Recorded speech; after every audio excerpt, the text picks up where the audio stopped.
मेरा नाम सैयद अली रजा जैदी है और आज हम लोग 9th क्लास की एक्सरसाइज 4.3 सॉल्व करने के लिए जा रहे हैं। तो इस वीडियो लेक्चर के अंदर हम एक्सरसाइज 4.3 की क्वेश्चन नंबर 1 और क्वेश्चन नंबर 2 को सॉल्व करेंगे। तो सबसे पहले देखिएगा क्वेश्चन नंबर 1, इसका फर्स्ट पार्ट हम सॉल्व करेंगे, लेकिन क्वेश्चन में जाने से पहले कुछ इंफॉर्मेशन है मैं आप लोगों के साथ शेयर करना चाहता हूं, इसको जरा देखिएगा। देखिए ये मैंने एक एक्सप्रेशन लिखा है एक्स स्क्वायर और इस वैल्यू का स्क्वायर रूट। याद रखिएगा बेटा, ऐसा एक्सप्रेशन जिसमें स्क्वायर रूट या क्यूब रूट या कोई भी रूट आ जाए वो सर्ड कहलाता है।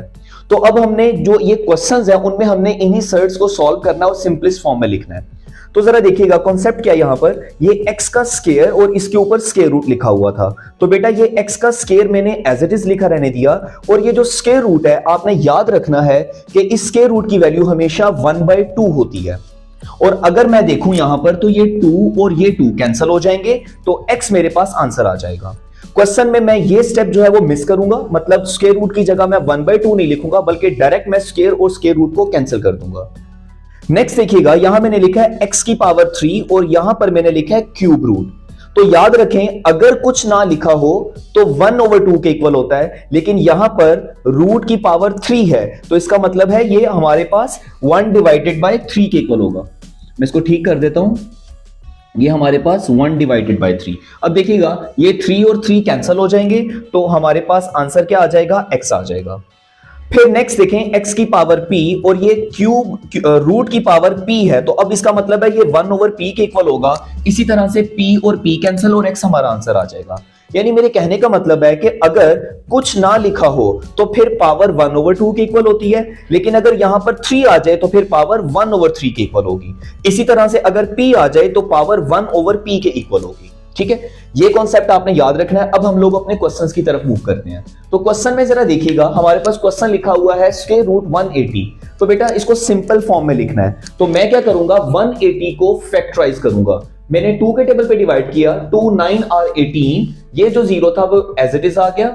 अगेन मैंने 90 को 2 पे डिवाइड किया तो 2 4 और 8, और बेटा जरा देखिएगा यहां पर 1 जो है वो कैरी हो जाएगा और हमारा 10 बना तो 2 5 और 10।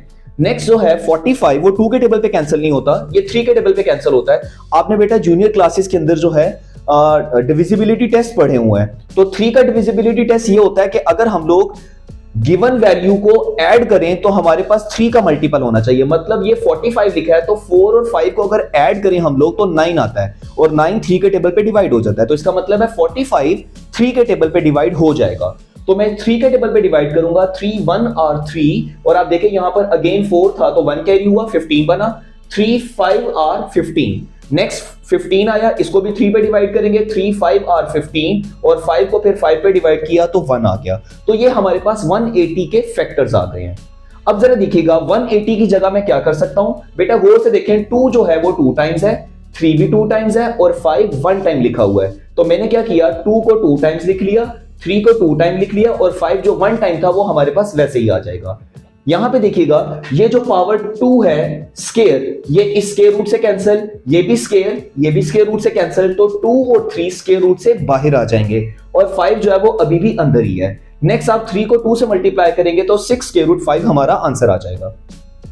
सेकेंड क्वेश्चन की तरफ मूव करते हैं। लिखा हुआ है 3 स्क्वायर रूट 162। तो 162 को अगेन मैं फैक्टराइज करूंगा, 2 के टेबल पे डिवाइड किया, 2 8 और 16 और 2 1 और 2। नेक्स्ट 81 आया, अब ये 2 पे डिवाइड नहीं होता क्योंकि इसके लास्ट में इवन नंबर नहीं है बल्कि ऑड नंबर है, तो ये 2 पे डिवाइड नहीं होगा बल्कि ये 3 पे डिवाइड होगा, क्योंकि 8 और 1 को ऐड करें तो 9 आता है। अगेन 3 के टेबल पे 9 आता है, तो 3 2 और 6 और यहां पर 8 है, तो बेटा कितने कैरी हुए, 2 कैरी हुए, ये 21 बना, 3 7 और 21। नेक्स्ट 27 को फिर 3 पे डिवाइड करेंगे, 3 9 और 27, 3 3 और 9 एंड 3 1 और 3। तो ये हमारे पास 162 के फैक्टर्स आ गए। यहां पे देखिएगा 2 1 टाइम है तो बेटा 2 1 टाइम ही आ गया, 3 2 टाइम्स है और 2 टाइम्स ही है, मतलब टोटल 4 टाइम्स है। तो मैं क्या करूंगा 2 टाइम्स सेपरेट करूंगा, 2 टाइम्स सेपरेट करूंगा। मैं पावर इकट्ठी नहीं लिखी यहां पर मैंने, उसकी रीजन ये है क्योंकि मुझे पता है स्क्वायर रूट है, स्क्वायर रूट कैंसिल करने के लिए पावर 2 चाहिए होती है। तो मैंने क्या किया, ये जो 4 टाइम्स था 3, इनको 2 2 के पेयर्स के साथ लिख लिया ताकि मेरे लिए कैंसिल करना आसान हो जाए। अब देखिएगा ये जो 2 है वो स्क्वायर रूट से कैंसिल, ये भी 2 स्क्वायर रूट से कैंसिल हो गया, तो ये दोनों 3 जो हैं वो बाहर आ जाएंगे। ये 3 अपनी जगह पे ही है, ये जो दो आपके पास 3 आए हैं ये स्क्वायर रूट के अंदर से आ गए और ये वाला 2 अब अभी भी स्क्वायर रूट के अंदर ही है।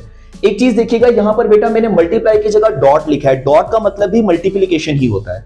नेक्स्ट आप इन तीनों को अगर मल्टीप्लाई कर लें तो 3 3 आर 9, 9 3 आर 27 और 7 स्क्वायर रूट 2 हमारा आंसर आ जाएगा। नेक्स्ट क्वेश्चन नंबर 3 की तरफ देखिएगा, लिखा हुआ है 3 डिवाइडेड बाय 4 और यहां पर है 128 और ये क्यूब रूट गिवन है। तो सबसे पहले तो बेटा आपने क्या करना है, 128 को फैक्टराइज करना है। मैं 2 के टेबल पे डिवाइड करूं तो 2 6 आर 12, 2 4 आर 8। नेक्स्ट 2 पे करेंगे 2 3 आर 6, 2 2 आर 4। नेक्स्ट फिर 2 पे 2 1 आर 2 और बेटा अगेन ये 3 है तो 1 कैरी होगा, 2 6 आर 12। 2 के टेबल पे फिर डिवाइड किया 2 8 आर 16, 2 4 आर 8, फिर 2 2 आर 4 और फिर 2 1 आर 2। तो ये 128 के फैक्टर्स आ गए। अगर मैं 2 को काउंट करूं तो बेटा ये टोटल 7 टाइम्स है। तो मैं क्या करूंगा, देखिए क्यूब रूट है, अब मैं 2 की पावर 7 भी लिख सकता हूं, लेकिन अपनी रिक्वायरमेंट के मुताबिक मुझे पता है क्यूब रूट है, तो मैं कोशिश करूंगा अंदर भी पावर मैक्सिमम में 3 बनाऊं। तो हमारे पास क्या बनेगा, देखिएगा ये 7 टाइम्स 2 था, मैंने 3 टाइम्स सेपरेट लिखा, 3 टाइम्स सेपरेट लिखा और 1 टाइम मैंने अलहदा कर लिया। अब क्या होगा, ये क्यूब रूट है तो ये 3 इसके साथ कैंसिल क्यूब रूट से, ये 3 ये भी क्यूब रूट से कैंसिल।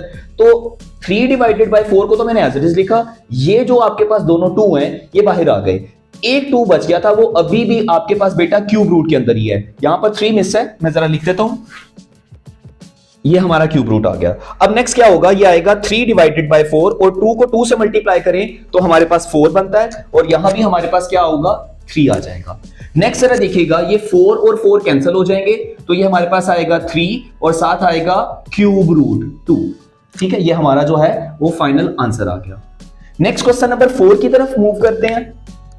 लिखा हुआ है 96 x की पावर 6, y की पावर 7 और z की पावर 8 और यहां पर रूट की पावर 5 है। तो अब मैं कोशिश करूंगा कि मैक्सिमम 5 पावर जितनी भी मैं बना सकता हूं मैं बना लूं। तो मैं क्या करूंगा, सबसे पहले 96 को फैक्टराइज करेंगे, 2 4 आर 8, 1 कैरी होगा, यहां पर 16 बना, 2 8 आर 16, 2 2 आर 4, 2 4 आर 8, फिर 2 पे डिवाइड करेंगे 2 1 आर 2, 2 2 आर 4, फिर 2 पे डिवाइड करें 2 6 आर 12, 2 3 आर 6 और फिर 3 1 आर 3। तो ये मेरे पास फैक्टर्स बन गए 96 के। अब जरा यहां पे देखिएगा 2 जो है बेटा 1 2 3 4 एंड 5 टाइम्स है 2, तो मैंने लिखा 2 की पावर 5, 3 1 टाइम ही था, इसको मैंने वैसे ही लिख लिया। यहां जरा देखिएगा x की पावर 6, y की 7, z की पावर 8 है। तो मुझे पता है कि पावर मुझे 5 चाहिए, तो मैंने क्या किया बेटा, x की पावर 6 में एक x सेपरेट कर लिया, 5x सेपरेट कर लिया, क्योंकि हमने पढ़ा हुआ है बेसिस सेम हो तो पावर्स दोबारा ऐड हो जाती हैं। मतलब इन दोनों को सॉल्व करें तो अगेन ये बन सकता है, y की पावर 7 है तो मैंने 2 अलहदा कर लिया, 5 अलहदा कर लिया, z की पावर 8 थी तो मैंने 3 सेपरेट कर लिया, 5 मैंने सेपरेट कर लिया। मैंने कोशिश किया कि अंदर ज्यादा से ज्यादा मैं पावर 5 बना सकूं। उसकी रीजन कि ये 5 जो है वो इसके साथ कैंसिल, ये 5 ये भी कैंसिल, ये भी कैंसिल और ये z की पावर भी कैंसिल होगी। अब जो चीजें कैंसिल होगी बेटा वो रूट से बाहर आ जाएंगी। तो जरा देखिएगा 2 बाहर आ गया, 1 टाइम x बाहर आ गया और 1 टाइम आपके पास y बाहर आ जाएगा और इसी तरह से 1 टाइम z। बाकी जो वैल्यूज हमारे पास रह गई वो हमारे पास रूट के अंदर हो जाएंगी। ये 3 भी यहां पर मौजूद है, ठीक है, हमारे पास आ गया 3, 1 टाइम x आ गया, y की पावर 2 थी और z की पावर 3 आ गई है। ठीक है, और यही हमारे पास इसका फाइनल आंसर है। आंसर के अंदर भी 3 मिस है, मैं यहां पे लिख देता हूं। ठीक है, ये हमारा 3 आंसर आ जाएगा इसके साथ। नेक्स्ट हम लोग ये क्वेश्चन नंबर 1 के जो 4 पार्ट से वो हमने सॉल्व कर लिया। नेक्स्ट हम क्वेश्चन नंबर 2 की तरफ मूव करते हैं। इसको भी हमने सिंपलेस्ट फॉर्म में करना है। तो बेटा देखिएगा ये भी स्क्वायर रूट में है, ये भी स्क्वायर रूट में है, ये भी, तो मैं ये मल्टीप्लाई हो रहे हैं और ये वैल्यूज डिवाइड हो रही हैं। तो मल्टीप्लाई और डिवाइड की फॉर्म में हो तो आप इनको कंबाइंड रूट में लिख सकते हैं। तो मैंने 18, 3 और 2 को एक ही स्क्वायर रूट में लिख लिया। अब यहां पे देखिएगा 3 और 2 को अगर मल्टीप्लाई करें तो 6 आएगा। नेक्स्ट 6 1 आर 6 और 6 3 आर 18, तो स्क्वायर रूट 3 हमारा आंसर। पार्ट नंबर 2 की तरफ चलते हैं। Square root 21, square root 9 divided by square root 63। Again same concept, अलहदा अलहदा स्क्वायर रूट में है तो बेटा मैं कंबाइंड स्क्वायर रूट में लिख सकता हूं। उसके बाद क्या होगा, यहां पे देखिएगा 9 1 आर 9, 9 7 आर 63, तो हमारे पास आया 21 डिवाइडेड बाय 7। ये नेक्स्ट देखिएगा 21 डिवाइडेड बाय 7। अगेन ये कैंसिल हो सकते हैं, 7 1 आर 7, 7 3 आर 21, तो स्क्वायर रूट 3 हमारा आंसर आ जाएगा। नेक्स्ट क्वेश्चन नंबर 3 की तरफ चलिएगा। 243 x की पावर 5, y की पावर 10, z की पावर 15 और बाहर रूट की पावर 5 है। तो अगेन अब हम कोशिश करेंगे कि मैक्सिमम पावर अंदर 5 बना लें। तो 243 को फैक्टराइज करेंगे, देखिएगा 3 के टेबल पे 2 पे नहीं हो सकता बेटा, क्योंकि लास्ट में क्या है, ऑड नंबर है।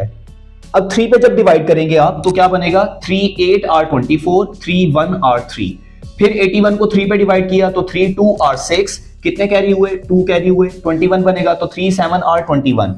नेक्स्ट 27 को भी हम लोग 3 पे डिवाइड करेंगे, 3 9 R 27, next 3 3 R 9 and 3 1 R 3। ठीक है, तो ये हमारे पास फैक्टर बन गए। कितने टाइम्स है, 1 2 3 4 एंड 5। तो मैंने लिखा 3 raise to the power 5, x की पावर 5 थी, एज इट इज लिख लिया क्योंकि मुझे चाहिए भी 5 ही। y की पावर 10 थी, यानी कि 10 बार y लिखा हुआ है, तो मैंने क्या किया, 5 टाइम्स सेपरेट कर लिया, 5 टाइम्स सेपरेट कर लिया। z की पावर 15 है, तो अगेन बेटा मैं इसको 5 5 के पेयर के साथ लिख सकता हूं। आप देखें ना, दोबारा इनको अगर ऐड करें 5 + 5 + 5 करेंगे तो 15 आ जाएगा। अब नेक्स्ट हमारे पास क्या बनेगा, सारी जो पावर्स हैं वो बेटा कैंसल हो जाएंगी। ठीक है, तो हमारे पास क्या बचा, हमारे पास आया 3x, y 2 टाइम्स था तो बेटा 2 टाइम्स लिख लिया, z 3 टाइम्स है तो 3 टाइम्स लिख लिया।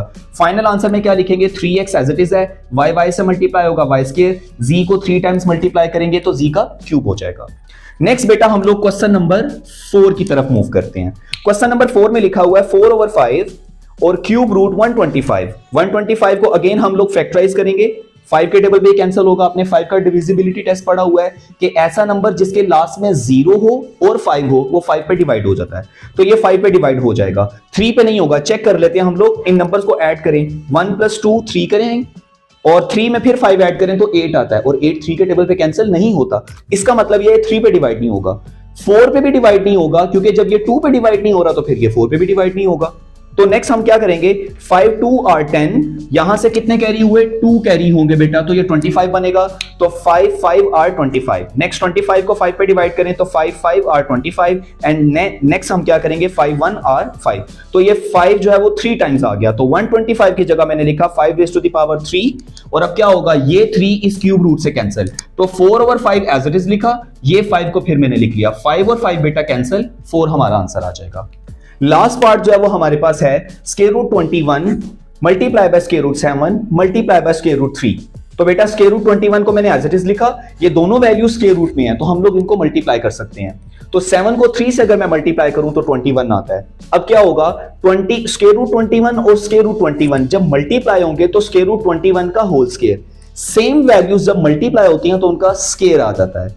तो ये क्या होगा, स्क्वायर रूट 21 को स्क्वायर रूट 21 से मल्टीप्लाई किया तो स्क्वायर रूट 21 का होल स्क्वायर, और फिर स्क्वायर और स्क्वायर रूट अगेन यहां पर कैंसिल हो जाएंगे और हमारे पास आंसर क्या आ जाएगा, 21 आ जाएगा। तो बेटा इस वीडियो के अंदर हमने 9th साइंस का एक्सरसाइज 4.3 के हमने पहले 2 क्वेश्चन सॉल्व किए। मुझे उम्मीद है आप लोगों को समझ आ गए होंगे। नेक्स्ट वीडियो के अंदर इंशाल्लाह हम लोग क्वेश्चन नंबर 3 और 4 सॉल्व करेंगे और हमारी एक्सरसाइज कंप्लीट हो जाएगी। Thank you.